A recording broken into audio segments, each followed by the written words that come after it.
2006 ഞാനൊരു 6 മാസത്തോളം കാലം തമിഴ്നാട്ടിലായിരുന്നു, എൻ്റെ മാമായുടെ വീട്ടിൽ. വെറുതെ ഇരിക്കണ്ടെന്ന് കരുതിയിട്ട് എന്നെ ടൈപ്പിനും കമ്പ്യൂട്ടറിനും കൊണ്ട് ചേർത്തു.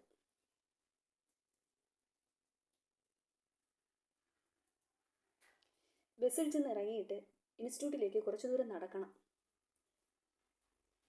ആ പോകുന്ന വഴി മൊത്തം പെൺവേഷം കിട്ടിയ ആണുങ്ങളുടെ ഒരു ബഹളമാണ്. അവർ ഒന്നും രണ്ടു പേരും അല്ല വരുന്നത്, ഒരു കൂട്ടമായിട്ടാണ് വരുന്നത്.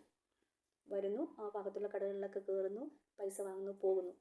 അവർ പോയി കഴിയുമ്പോൾ ആളുകൾ ചിലർ പരിഹസിക്കുന്നു, ചിലർ അത് ശിവനും പാർവതിയുമാണ് എന്ന് വളരെ റെസ്പെക്റ്റോടു കൂടി സംസാരിക്കുന്നു.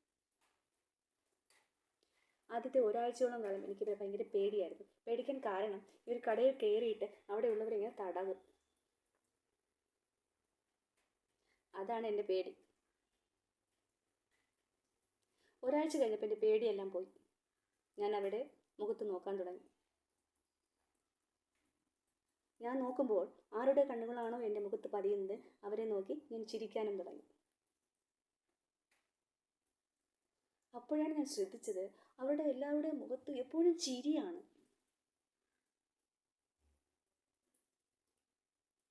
അവർ പൊട്ടിച്ചിരിച്ചുകൊണ്ടാണ് അവർ കാര്യങ്ങൾ പറയുന്നത് വരെ, ഭയങ്കരമായിട്ട് ചിരിച്ചുകൊണ്ടാണ് കാര്യങ്ങൾ പറയുന്നത് വരെ.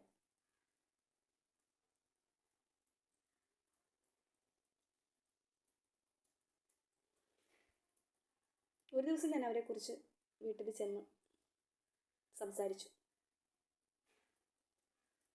അപ്പോഴാണ് എന്താണ് ട്രാൻസ്ജെൻഡർ, എന്താണ് അവരുടെ അവസ്ഥ എന്ന അറിവ് എനിക്ക് കിട്ടുന്നത്.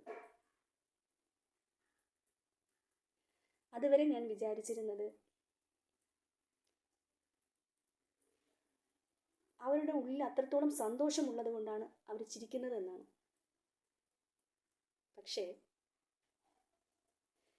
പറഞ്ഞറിയിക്കാനാകാത്ത വേദനയുടെ ഫലമാണ് ആ ചിരിയെന്ന് അന്നാണ് ഞാൻ അറിഞ്ഞത്.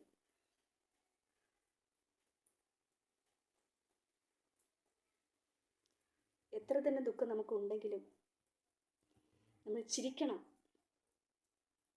എന്ന പാഠം ഞാൻ പഠിച്ചതും അവരിൽ നിന്നുമാണ്.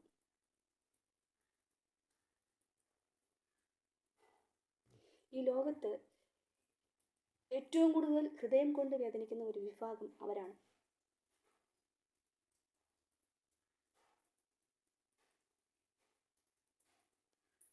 അവരെ വേദനിപ്പിക്കുന്നവർ ഒന്നറിയണം, ഈ ശവത്തിൽ കുത്തുക